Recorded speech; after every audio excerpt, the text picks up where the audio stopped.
Se Deus existe, duas questões. Primeiro, por que o Deus cristão? E segundo, se ele é todo bom, todo poderoso, onisciente, onipresente, por que tanta maldade na história da humanidade? São questões que sempre me pegaram. Então, primeiro, por que o Deus cristão, se Deus existe? E segundo, é mais ou menos o paradoxo de Epicuro, né? O dilema do mal. Por que ainda existe tanto mal e na história da humanidade tem se perpetuado? São várias perguntas, professor, que o senhor colocou aí, mas eu vou me permitir discordar logo das premissas delas. No que diz respeito ao ateísmo não ter uma visão de mundo específica, não ser um comprometimento específico, eu discordo disso. Acho que o ateísmo é sim um comprometimento muito sério com o materialismo. Comprometimento muito sério com, por exemplo, a origem da vida por acaso, a origem do universo por acaso, uma não existência de uma fonte objetiva de moralidade. O ateísmo é uma visão de mundo. Eu não creio que uma pessoa possa não ter uma visão de mundo. A questão não é se ela tem ou não tem, é qual a visão de mundo que ela tem. E o ateísmo é uma visão de mundo que traz várias consequências específicas. No que o senhor falou em relação à moralidade, eu jamais diria que o ateu não pode agir moralmente. Pode sim. Há ateus, inclusive, que agem de forma muito mais moral do que muitos cristãos. O que eu acho que o ateu não tem, é aqui que está o argumento, é a base objetiva do porquê ele age moralmente. Não há base objetiva ou fonte objetiva da moralidade. Embora ele possa, mesmo sem crer nessa fonte, que é Deus, agir moralmente. No que diz respeito à pergunta sobre o porquê que há tanto mal no mundo, é porque Deus nos deu o livre-arbítrio. Nós somos pessoas que podemos decidir livremente. E decidindo livremente, podemos acertar ou errar, fazer o justo ou injusto, certo ou errado. Imagine se nós não tivéssemos a possibilidade do erro. Esse seria um mundo moralmente inferior. Um mundo em que a ética seria robótica. Um mundo em que é possível acertar ou errar é um mundo moralmente superior. É um mundo em que, diante da possibilidade do erro, nós escolhemos o acerto. Aliás, o amor, que é o máximo ético possível, só é possível, de fato, na possibilidade do não amor. Você pode até forçar uma pessoa a se comportar como se ela amasse, mas o senhor não pode forçá-la a amar verdadeiramente. Uma pessoa só pode amar se tiver a opção de não amar. Então, a possibilidade do erro é um pressuposto lógico do máximo ético possível, que é o amor. E em relação ao porquê o cristianismo, entre tantas religiões, é que nós temos que analisar as opções que nós temos e ver qual delas se submete ao escrutínio, é pelo menos investigável. E me parece que, entre tantas opções que há, o cristianismo é a única entre todas as religiões que tem de maneira clara a possibilidade da racionalidade como sustentação da fé. Eu vou citar, por exemplo, a primeira epístola de Pedro, no capítulo 3, no verso 15, que o apóstolo Pedro diz: santifique o Senhor em seu coração, esteja sempre preparado para responder a todo o que vos pedir a esperança que é em vós, a razão da esperança que é em vós. Há um mandamento escritural com base na Bíblia, dizendo que nós devemos saber o porquê da nossa fé. Então, isso é, no meu ponto de vista, entre outras passagens mais sobre as quais, se assim o senhor quiser, nós podemos nos debruçar, um elemento que diferencia o cristianismo de todas as demais religiões do mundo. Não é que a base das demais religiões do mundo não possam ser verdadeiras, é que elas não são verificáveis. A base do cristianismo é uma proposta de verificabilidade, como é, por exemplo, aqui está na primeira carta aos Coríntios, no capítulo 15, no verso 14, quando o apóstolo Paulo disse: se Cristo não ressuscitou, é vã a nossa fé. E essa ressuscitação é física, pública, num túmulo público. Então veja que ele não está falando que se eu não tive um sonho, se eu não tive um encontro com um anjo, se eu não tive a sensação, se Deus não falou comigo. Não, ele está colocando o apóstolo Paulo como base do cristianismo um fato investigável. Então isso me parece que coloca o cristianismo numa categoria diferente de todas as demais religiões. E por isso que eu sugiro que, uma vez que a pessoa se convença de que Deus existe, investigue cautelosamente e com muito cuidado o cristianismo como uma opção mais viável. Pronto, 5 minutos, Chileno. Só para... eu entendo o seu ponto quando você diz que o materialismo pressupõe o materialismo, mas isso não é verdade. Vou te dar um exemplo. O budismo é uma filosofia de vida ateia. não é considerado uma religião, porque não tem dogmas, mas você não pode dizer que eles são materialistas, porque o budismo, a base do budismo, por exemplo, é o desprendimento das coisas materiais. E o senhor se espantaria com o tanto de ateu espiritualizado que acredita em reencarnação, em outras vidas e o que tem por aí. Então, de novo, o que se constrói hoje sobre o ateísmo são ideias que foram impostas tradicionalmente de que, porque na verdade assim, a filosofia, ouso dizer que foi a ciência que mais tentou provar Deus na história. Essa linha ateísta da filosofia, ela começa 1800 e pouco com um filósofo chamado Ludwig Feuerbach, que escreveu um livro, A Essência do Cristianismo. E ele diz, nós criamos Deus à nossa imagem e semelhança para ser o suprassumo de tudo que gostaríamos de ser e não somos.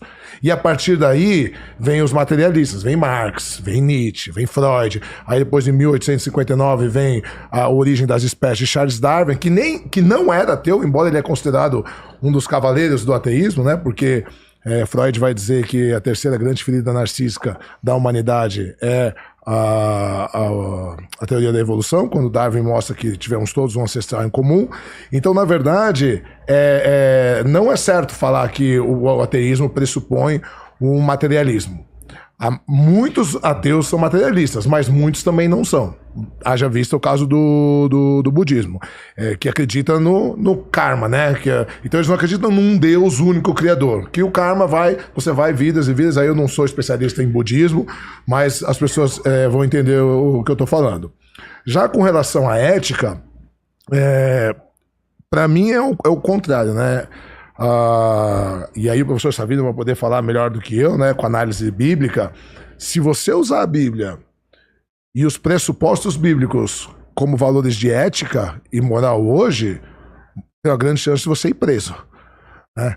Porque é muito dúbio o que a Bíblia prega por ética e moral.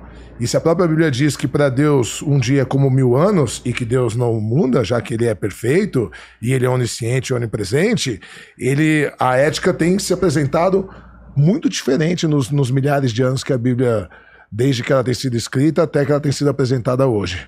E outro fator que me incomoda muito também como prova de ética e como prova do cristianismo é a gente absolutamente não ter nenhuma prova de que esses escritos são verdadeiros, né? A gente tem só cópias das cópias das cópias, e também não tem materialmente, não estou falando que não podem ser verdadeiros, tá? O pessoal não entende, o pessoal fala assim, ele não acredita no Jesus histórico. Hora nenhuma eu falei isso. Eu falo que não existe nenhuma prova material, né? Como outros personagens não tiveram, mas a gente tem provas materiais e provas de coisas que aconteceram, inclusive de passagens bíblicas milhares de anos antes de Jesus, como é o caso da destruição do templo, do exílio babilônico, por exemplo, e a gente não tem prova nenhuma material nem da existência de Jesus, nem dos apóstolos. E todos os textos, os evangelhos, são textos anônimos que foram atribuídos aos escritores posteriormente. Então, para mim, não se sustenta essa ideia de que o cristianismo ele é provável e também que o materialismo, que o ateísmo necessariamente leva ao materialismo, embora existam muitos ateus materialistas. Perfeito. 5 minutos, Tassos. De fato, há ateísmos que não são materialistas, embora, pense eu, o materialismo é a expressão mais genuína do ateísmo. O budismo é uma expressão espiritualista do ateísmo e bastante curiosa, por exemplo, né? Aliás, como você pode ter um elemento espiritualista quando não há Deus? Então, a existência de elementos espiritualistas sem Deus. Não estou criticando, estou concordando. Sim. Existem ateísmos que não são materialistas, o que quis dizer que o ateísmo não é a ausência de visão de mundo. Contra isso que eu construí o argumento. O ateísmo é uma visão de mundo, que pode ser, em regra, materialista, mas pode ser também budista.